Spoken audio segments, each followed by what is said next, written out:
everyone, welcome back to my channel. Today I'm going to be doing my February TBR, and I definitely tried to dress for it, but just to be honest, I dress every day like this. If every morning I wake up I go, would strawberry shortcake wear this? And if the answer is yes, then I'm always going to wear it. But this month I have, let me see, 1, 2, 3, 4, 5, I'm trying to read 4 books a month because my Goodreads challenge goal is 40 books a year. And last year, my goal was 20 and I ended up reading 30, so I thought 40 would be a good marker to indicate how many books I could read this year. So I have all of my books here except one because it's actually a book that comes out this February, but I'll get to it in a... So the first book I have is All the Beauty in the World, the Metropolitan Museum of Art in Me. I'm going to actually read the little blurb right here because I think it sums up perfectly what this book encapsulates. It says, as rich in moving insights as the Met is in treasures, all the beauty in the world reminds us of the importance of learning not about art, but from it, this is the appreciation at a profound level. So the first book that I have on my February TBR is All the Beauty in the World, the Fine Metropolitan Museum of Art.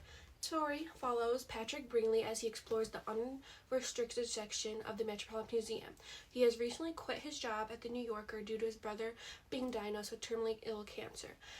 As the story progresses, he goes from a ghost, basically, of the Metropolitan Museum to almost as one of the pieces. Like, he is integrated into this section pretty well, famously. I want to say, I think part of it is fiction, but I think, oh no, it's actually not fiction, I'm so sorry. It's a biography and autobiography, because Patrick Bringley is a real guy, actually, and this is kind of his biography story. He worked for over a decade as a guard for the museum. So I'm very curious. Some of you may not know this, but I actually graduated with a degree in studio art in 2024. So I really love art, and I challenged myself this year to read either 8 to 10 non-fiction type books, autobiographies, memoirs, anything like that. So nothing fiction, really. So I'm actually very excited to read this. And you might be like, why does it have to do with Valentine's Day? Because it has to do with love of art and appreciation. Yeah. The book is Twisted Love by Anna Huang, and this is actually being turned into a movie, which is crazy because I bought this at the end of December. So I got to jump in on it right now before, it gets turned into a movie, and then everyone's like, I loved it first, blah, blah, blah. But I know a lot of people are talking about their actor picks, and I think the main one people want is Laura Condor. You know what? I'll put a clip in of me saying it. She played Laura Jean Covey in Tell Boys I Loved Before. But basically, this book follows bad boy Alex Volkolov. I will also put a clip of me saying it. I've filmed this so many times, and I just cannot get the words out for some reason. Yeah.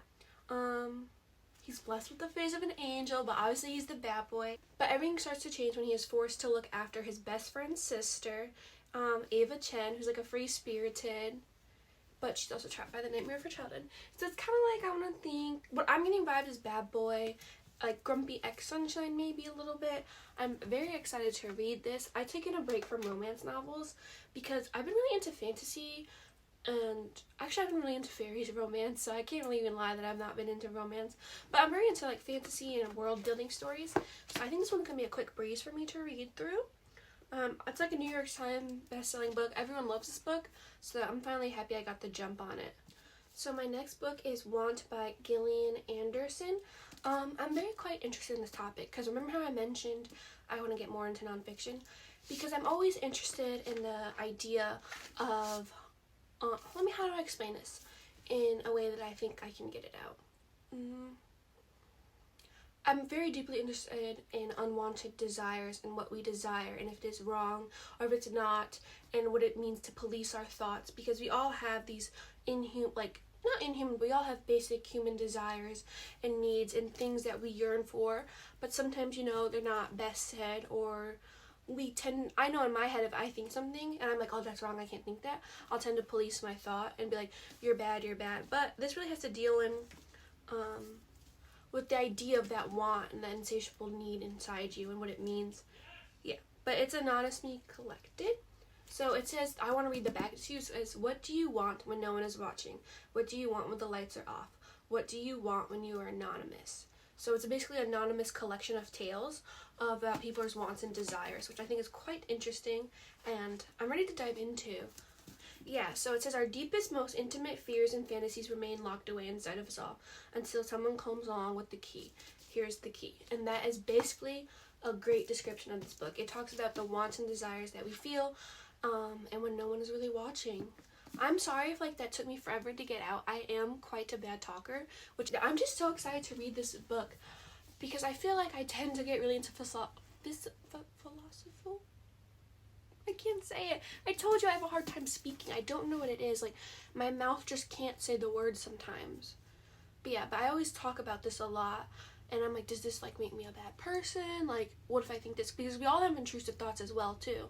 So I think it's going to dive into topics like that as well. So I'm going to edit this video a bunch because I don't even know what I just said about this book. I need to write me a script. Okay, and the next book is Icebreaker. This is a hockey romance. Follow a figure skater, and I actually own this book already, but this is the special edition. It's so pretty. But I own this book, and I checked my Goodreads, and I only read 13% of this book, so I didn't get very far. It follows Anastasia, who's the captain of the ice skating team, and Nate, who is, I think, the captain as well of his hockey team, and basically a stunt gets pulled on campus, and now they are forced to share, the two teams are forced to share an ice rink with each other. Yeah, so far I just got to, only, maybe not even 1/4 the book, you know. So I'm excited to see how it plays along. I heard this book is very spicy though.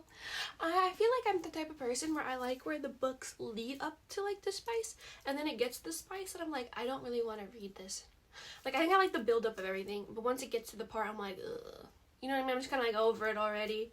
But yeah, we'll see, because there's been times in some books where I don't want to say enjoy it, because I feel like this just sounds kind of weird, but you know what I mean? I think to me, it really has to do on character development, and if I don't have a strong connection to the characters, I'm quite not interested, because I feel like a lot of these days, books are just about how much smut can we add to it, how much spice can we add to it, what shocking thing we can do, and they focus less on character relationship building. So I think if there's that off balanceness, if I can't picture them as a real couple, then I don't think I'm quite interested. I truly loved The Love Hypothesis by Ali Hazelwood. Actually, now that I'm thinking about it, I might reread that book for February, because I truly loved it. I felt the connection between characters, and that's why I think for the rest of Ali Hazelwood books I have read, sorry to get off the tangents, they felt a little flat, because I don't feel it. But that being said, I haven't read Bride yet, and I know I'm crazy for not reading it yet. But yeah, sorry to get off that tangent, but I'm really excited to read Icebreaker. Okay, so I don't have this book yet because it hasn't come out yet. I want to say it's coming out February 8th, correct me if I'm wrong, but it's the third book in Emily Wilde's Encyclopedia Fairies. It is Emily Wilde's Encyclopodium of Lost. It's Emily Wilde's Encyclopodium of Lost Tales. My brain just kind of geeked out real quick, sorry about that. I will be honest, I'm only in the middle of the second book right now. But I really always loved Wendell. I loved Wendell from the moment I read his character in the first book.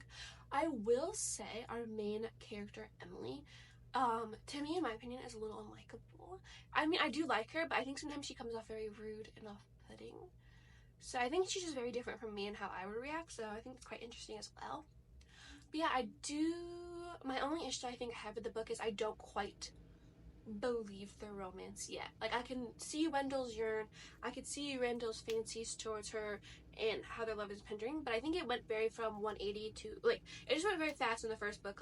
It went from her perspective of them being academic rivals, not really caring for him, and to at the end of the book he's asking to propose to her. So I think it was a big jump that I don't quite find believable, but like I said, I'm only a smidgen into the second book, so I will see how it keeps going. But like I said, I love Wendell and I do love Emily, so I really hope it does work out and I can kind of feel the vibes out, especially in the third book, because I guess everyone comes to the romance, but I'm quite actually interested in learning about fairy lore in it, because I feel like I didn't know a lot of stuff. The inside out trick was something in the first book, and I just really like how it's an encyclopedia, really. It's really her writing in a historical setting that's very factual. It's her writing, it is her encyclopedia. I don't know how else to describe it. So I really like that aspect of it. Yeah, I'm really enjoying the series. Let me know if you guys are big fans. If you watch my old video, you see that I hauled the first 2 books. Okay, so actually this is just one little thing I'm throwing in. It's a magazine. I got the Hello Kitty, The Power of Cuteness. I don't know, I worked at Barnes& and Nobles, and one of my tasks was throwing out the old magazines, because we had to send them back to the company so they can get recycled. But I hid this one because it expired like November. Does it even say on here? No, it was supposed to be just late on November 22nd. So I bought this on December 31st, something like that. So yeah, I hid this because I really wanted it. But I just really like looking at the pictures. I need that Hello Kitty beret Nicki Minaj is wearing. Yeah, I just really like it. Like, they have a lot of cute photos, like the Hello Kitty wedding magazine spread. Also, am I the only hater of Dear Daniel? I'm sorry, I just felt like I had to throw him in there. He's icky to me. I don't like him. Yeah. But yeah, it's the power of cuteness. I'm so excited. I mean, I already have my million plush with me on my bed right now. So yeah, I'm very excited for all the books that I am reading. I hope that you guys are able to keep up with my speaking. I know my speaking is not the strongest, and I know I have a hard time expressing my words and ideas, and I can talk fast, especially when I'm nervous. Yeah. But that is actually why I started YouTube. It's because I really, really want to get better at speaking. I had someone tell me before that the way I looked and the way I talked, they wouldn't assume I was intelligent. And that was really upsetting to me because I really do. I feel like I am kind of smart. I just don't know how to express my thoughts and ideas correctly. So, yeah, if you have any tips on how to get better at speaking, I know that's not what this is really for, but I just thought I'd share that in there for you. Yeah, and it's kind of hard getting used to filming YouTube videos when you're not used to looking at yourself like every day, every second. So yeah, but today actually I happen to be filming on the TikTok ban day. So if it's no longer banned, I'll put it down below, but I'll put the rest of my socials down below because I am Elena Love Pink and you should follow me on every other platform. So we're gonna be signing off now. Bye bye. Bye.